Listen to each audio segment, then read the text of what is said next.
क्या नाम है आपके? लालेश्वरी साहू।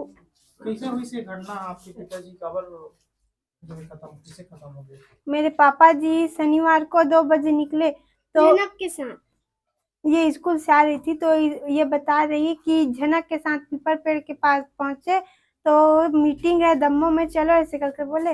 मेरे पापा सात गांव के सियान थे, साहू समाज की मंडल अध्यक्ष। तो पापा गए वो दम्मो। तो वहां से रात को हम फोन लगाए कि पापा आ रहे हो कि नहीं, तो बोले आ रहा हूँ, बीजा टोला में पहुंच गए हूँ ऐसे करके।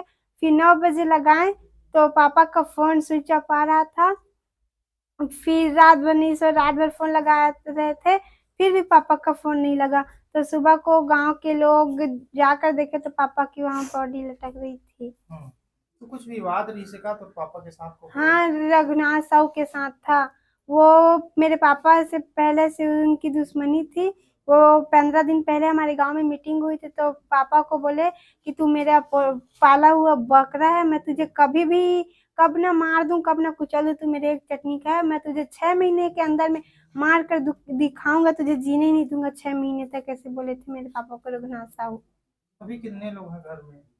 अभी हम 5 भाई बहन हैं घर में। घर में आपके और पापा तो अब नहीं रहे, अब और कौन सदस्य हैं जो?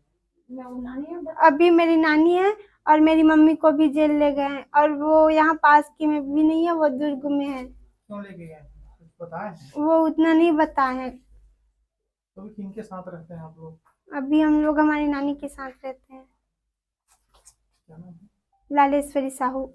घर में जो है ताला लगा हुआ है, फिर घर जो है टूटा हुआ है, क्या वजह है ये वजह तो पता नहीं, पर जब पुलिस वाले लोग आए तो किसी के घर में आदमी पाए, किसी के घर में नहीं पाए, तो सब डर के मारे भाग गए। किसी को मारते हुए देखे तो सब भी को ले गए भाई, तोड़ फोड़ सब जैसने पाए वैसने करके ले गए हमें।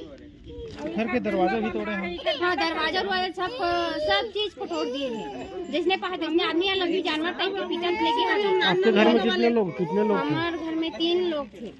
4 थे लगे आदमी, 3 थे और महिला एक। आना संतोष मैं पकड़ा तो महिला वो अलग से दिले रहता है पकड़ने में। पब्लिक भी है आगे बना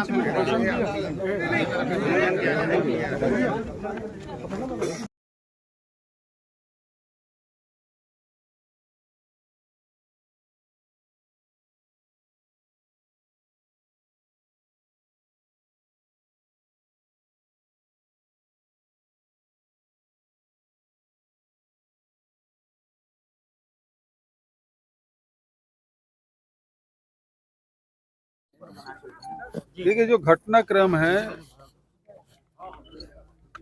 शिव प्रसाद उर्फ कचरू मध्य प्रदेश क्योंकि बॉर्डर से लगा हुआ है, तो वो मार्केट गया था किसी जनक के साथ। वहां से वो लौटा नहीं शनिवार के बाद। रविवार को लोगों ने देखा कि उसकी डेड बॉडी किसी पेड़ में टंगा हुआ है।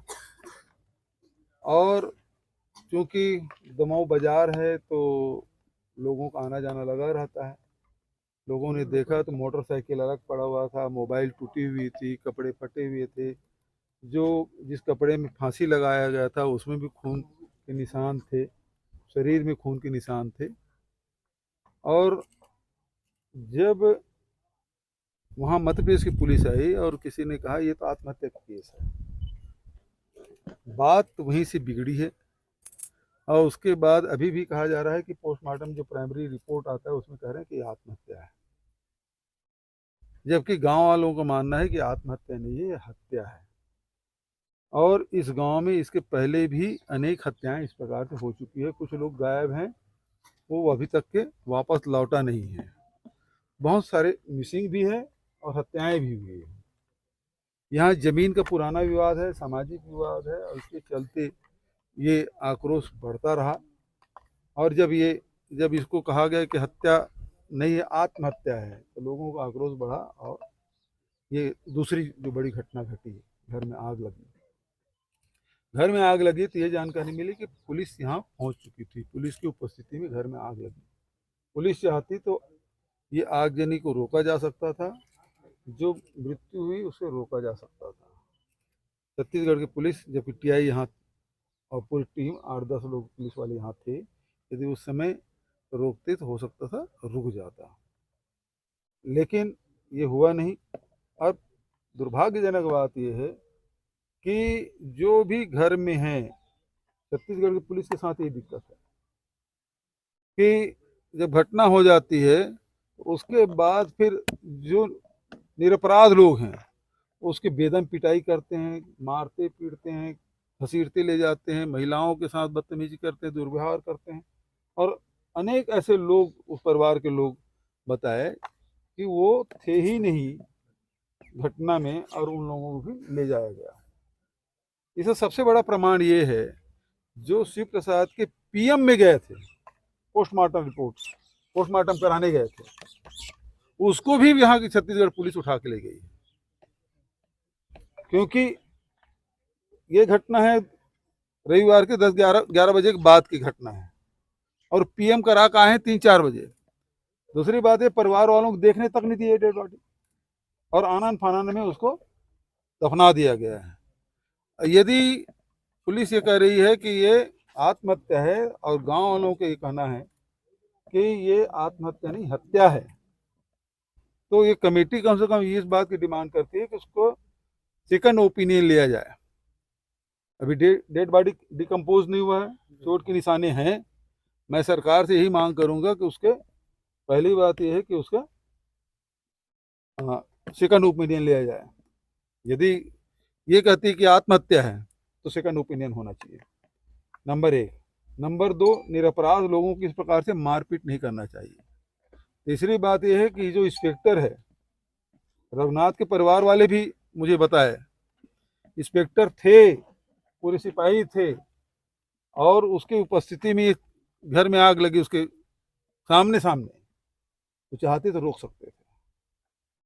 तो पुलिस की लापरवाही सीधे सीधे दिखाई दे रही है।